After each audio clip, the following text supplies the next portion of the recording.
Bon, alors, aujourd'hui, on se penche sur une expression qu'on entend absolument partout. Ah oui, le fameux prendre soin de soi. Exactement, le self-care. C'est un peu fourre-tout, non ça? Ça va des petits trucs rapides aux réflexions beaucoup plus profondes, voire critiques parfois. Tout à fait.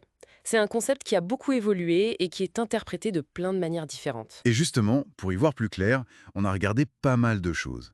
Des guides pratiques avec des astuces concrètes, des articles de fond qui parlent d'autocompassion, des origines du truc, et même des témoignages. Une bonne variété de sources, oui. L'idée, c'est d'essayer de comprendre ce que ça veut vraiment dire, prendre soin de soi, au-delà des modes. Alors, on décortique ça ensemble. Allons-y. On pourrait commencer par le plus évident peut-être. Toutes ces petites actions qu'on nous suggère souvent. Oui, bonne idée. Les conseils qu'on voit partout, là. Changer ses draps, tiens. Ou se faire une partie de jeu vidéo, même. Un vieux jeu qu'on adore. Mhm. Des activités créatives simples, genre dessiner, colorier. Ou juste sortir, marcher un peu, prendre l'air. Certaines sources insistent là-dessus sur la simplicité. C'est vrai, ce sont des points d'entrée faciles. Mais attention, plusieurs sources le disent bien. Faire une liste et cocher des cases, ça suffit pas forcément. Ah, Il y a la question de l'intention. Pourquoi on le fait? Est-ce que c'est vraiment pour soi, consciemment? Ou c'est plus une espèce d'obligation, une pression sociale? je vois. C'est pas juste faire, c'est comment on fait et pourquoi. Exactement. Et puis, il faut pas oublier que le bien-être, c'est large. Ça touche le mental, le physique, le social. C'est une approche globale, quoi. Pas juste un bain moussant de temps en temps. Hmm, d'accord. Et cette idée d'intention, de le faire vraiment pour soi, ça nous amène à une dimension plus intérieure, non? J'ai lu une histoire, une femme qui se critiquait beaucoup après une journée difficile. Oui, la fameuse petite voix critique. Voilà. C'est fou comme elle peut être dure, cette voix. Absolument. Et c'est là qu'intervient un concept clé, l'autocompassion. C'est Christine Neff qui a beaucoup travaillé là-dessus. L'autocompassion, c'est quoi exactement? Bah, en gros, il y a trois piliers. D'abord, la bienveillance envers soi, surtout quand on souffre ou qu'on échoue. Ensuite, reconnaître notre humanité commune. C'est-à-dire? Bah, accepter que tout le monde galère, que personne n'est parfait, que la souffrance fait partie de la vie. C'est pas juste nous qui sommes nuls ou malchanceux. D'accord, ça dédramatise un peu. Excessif, sans se laisser complètement submerger. Hmm. C'est différent de l'estime de soi, alors, hein. Oui, parce que l'estime de soi, elle dépend souvent de nos réussites, de la comparaison avec les autres. L'autocompassion, c'est plus stable. C'est un soutien inconditionnel.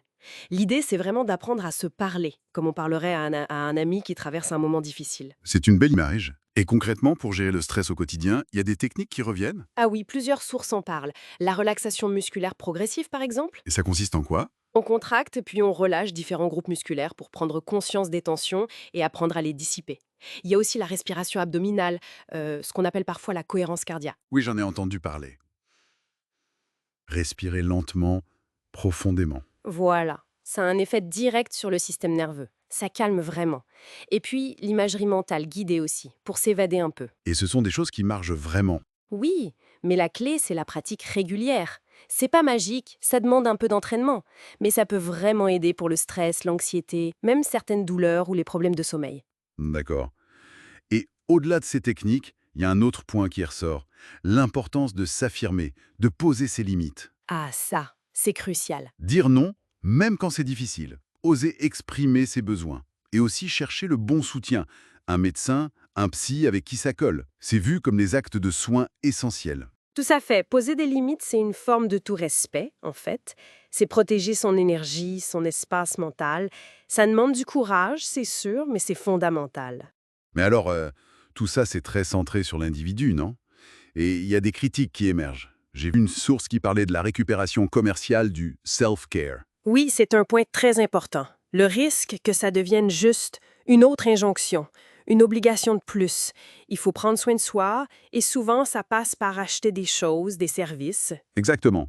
Ça peut devenir cher, excluant, voire culpabilisant si on n'y arrive pas ou si on n'a pas les moyens. Et c'est là où c'est fascinant de regarder les origines du terme parce que ça n'a rien à voir au départ. Ah bon? Audre Lorde, une militante et écrivaine noire féministe, disait que prendre soin de soi, c'était un acte de guerre politique. Carrément. Un acte de guerre. Oui, pour elle et d'autres militantes issues de groupes marginalisés, c'était une nécessité vitale, une stratégie de survie pour pouvoir continuer à lutter contre l'oppression systémique, préserver sa santé physique et mentale pour tenir bon. Waouh, le contraste est énorme avec l'image actuelle. C'est clair, on est passé d'un truc radical, collectif, politique, à quelque chose de très individualisé, parfois même un peu superficiel et lié à la consommation. Comment on explique ce décalage? Ben, c'est complexe, sûrement lié à la montée de l'individualisme, à la façon dont le système économique récupère tout, même les concepts de résistance. Mais ça nous ramène à la question de fond, qu'est-ce qui est vraiment bon pour moi, là maintenant? Revenir à soi, à ses propres besoins réels. Exactement. Écouter son corps, son esprit, qu'est-ce qui me nourrit vraiment, au-delà des modes ou des conseils tout faits? C'est un apprentissage constant.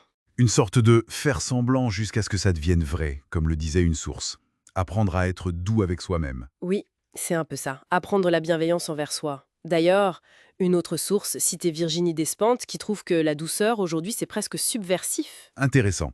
Donc au final, prendre soin de soi, c'est bien plus riche et complexe qu'on pourrait le croire. Absolument. Ça touche aux gestes du quotidien, bien sûr, mais aussi à notre dialogue intérieur, à l'autocompassion.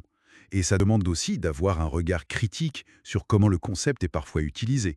L'important, c'est de trouver sa propre voie, quelque chose d'authentique. Tout à fait. Et peut-être que ça ouvre une question intéressante pour terminer. Comment on peut faire le pont entre ce besoin très personnel, intime, de prendre soin de soi, de trouver du répit, et cette dimension plus politique, plus collective des origines du concept? Hmm. Autrement dit, quels petits gestes de soin, vraiment alignés avec nos besoins profonds, on pourrait choisir d'intégrer dans nos vies, tout en essayant de résister à la simple logique de consommation?